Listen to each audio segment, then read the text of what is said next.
good morning once again mga ka-agri. Nagbabalik ang inyong Kuya Eric sa usapang pabo. Umanhin na wala nang matagal yung aking mga vlogs patungkol sa pabo sapagkat ang totoo, dadalawa na ito, mag-asawa na lang. Tinera ko lang itong brown sapagkat natutuwa ako sa kanyang kulay. Ang ating pag-uusapan po sa maikli natin agri-kwentuhan, aking re-reviewin lang muli yung aking mga ilang dahilan bakit nga ba marami ay tumitigil sa pag-aalaga ng pabo at kukunti lang talaga yung nagtutuloy. Ako hindi ko siya inuubos sapagkat dito ako nakilala. Yung una kong mga vlogs ay napakasimple lang talaga, walang background.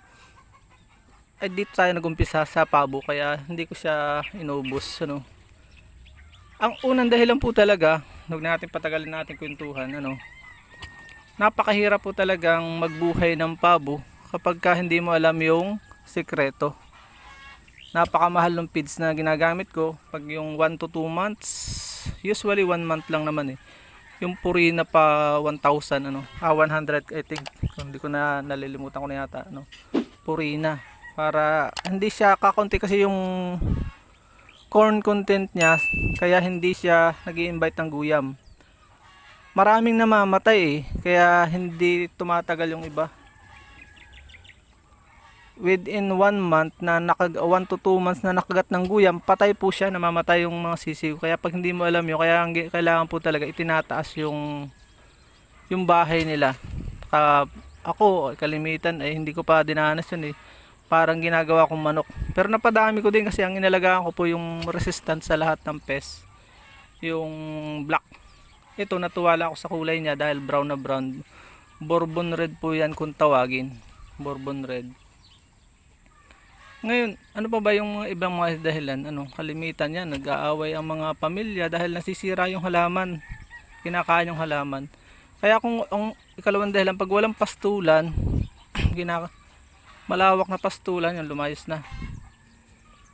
Pag walang malawak na pastulan, para ding mga hayop na baka, kalabaw, mahilig siya sa damo. Sundan natin.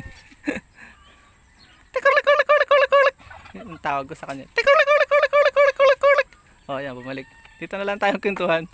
Tikulik. Ayan, natakot sa aso. Yun, 75% katulad ng binanggit ko in the previous vlogs ko. Kung yung balikan nyo lang po para kung gusto nyo matuto. Limited na talaga yung aking mga answer sa mga question dahil nga tinigil ko muna pansamantala yung pag-aalaga. Nag-focus tayo sa iba't ibang mga videos sa paso.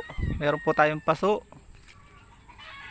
Nag-venture tayo sa iba't ibang mga kaalaman para mas marami tayo pong maituro sa inyo. Katulad dito mga bag na ito, kung hindi nyo napanood, yung mga paso na yan sa battle, yan yung mga diniscuss ko at mga kung ano pang mga, nag-venture din tayo doon sa grafting, yung ginagawa ko dati, ay meron din tayong vermi, kaya po napatigil yung ating vlogging patungkol sa pabo, Yun po ang dahilan, napakahirap magbuhay at walang pastulan. Pagka nakuha mo pang breed ay hindi resistant sa sakit, ay tulad ng mga white, napakahina po nun sa sakit. Kaya yung iba talaga nadidismaya. Ikalawa po yung market, ang hirap magbenta. Yan kalimitan ang mag-a-agree kayo. Kung gusto nyo nga po, yung may mga comment nga po pala, ako saludo sa magagalang na comment at nakakapagdagdag kaalaman sa ating mga ka-agree. Huwag po kayong mahiya. Ako yung pinasasalamatan ko po yan, yung mga dagdag kaalaman para sa ating mga ka-agri sa bansang ito, sa ating mga kababayan sa Pilipinas at maging sa ibang bansa. Yan po yun. Ang hirap mag-market. Sa Facebook po ako nagma-market nito. Nakabenta ako na ng 2 yata, 3, 4. Naka-4 naman ako. Sapagkat mahihayin ako mag-market nito. Tapos kalimitan pa, may mga nanghihingi pa. Hindi stable yung pricing. Dito sa amin sa province, binebenta namin lamang ito ng 2,200 ang mag-asawa. O yung 1,000 ay yung lalaki. Yung babae ay 1,200 yung lalaki. Dahil mas malaki siya, nag-average siya ng 7 to 10 kilos. Yung babae ay 1,000 lamang. So 2,002. Kwentahin mo yung mga labor niya, kwentahin mo yung kanyang feeds. Ay pag tinotal mo halos talo ka pa, kaya yung iba hindi talaga nagtutuloy. Yun po yung mga major reason bakit hindi nagtutuloy ang mga magpapabo. Pero napakasarap naman ang karne niya, kaya hindi ako nagpapawala pag mga special occasion. Napakaganda pa rin na meron kang alagang pabo. Yan o, kita nyo. Sino ka naman di matutuwa. Tapos pwede rin siya maging pet kaya hindi ko po siya binitawan din. Magbe-venture ako sa pagtitrain ng pet na mas mahal ang price. Ang hirap lang niyang i-introduce sa market. Yung pong pet ay ititrain mo siya sa ibang bansa, ginagawa po itong pet. Yun nga lang, hindi mo siya makakarne. Kaya nga pet hanggang kamatayan mo na siya nga alagaan. Na doon ay medyo mahal na yun pagka pet na ang usapan. Ano po?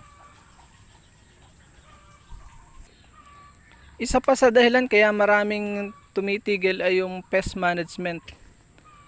Pag hindi mo alam yung pest management, ay talagang bibigay ka. Katulad, ang major niyang sakit ay mga bulutong. May mga sagot na rin po sa aking mga vlogs. Tingnan nyo na lang, i-browse nyo na lang. Yung mga gamot na ginagamit nila, meron synthetic. Ako kalimitan ang ginagamit ko ay pamintang green. Pero pwede rin daw pala yung yung maraming mga pinayo yung ating mga ka-agri.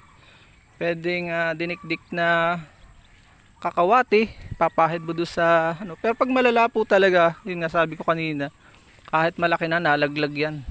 Minsan nakakaranas ako, nalaglag na lang sa hapunan. Panghinayang talaga, libo naman. So nalaglagan ka ng libo. Isa pa po pagka walang water supply, katulad nito na abundant, ang gusto po niya ni flowing, dahil inom niya ng inom. Wala na yung ating sinusundan.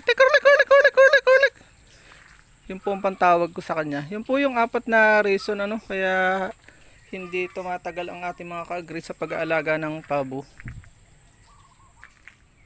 Panlima at panghuli siguro, pag hindi mo passion, yun yung isusuko ka ang pabo yan. Tulad pag walang bahay na ganito, pag hindi mo passion ay hindi ka talaga magtutuloy. Kaya dapat ginagawa natin, pinapayo ko pa rin, kailangan po ang passion o linya. Dapat linya po natin itong ating ginagawa, na sa gayon kapag mahal mo isang bagay, maganda ang resulta. Okay, ako hindi ako titigil sapagkat minahal ko ito. Masarap, mayroon maganda po siyang alagaan parang pet.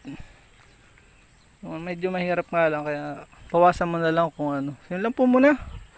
Bawasan natin kung ito yung bahay nila kailangan may kamuti. Yun, napatigil, i-renovate ko siguro sa summer para may itlugan sila, dapat nandito na. Yun lang po muna sa ngayon mga ka-agri. Salamat sa inyong matyagang panonood at pakikinig sa aking vlogs. See you on my next upcoming videos. God bless you all, mabuhay. God bless the Philippines.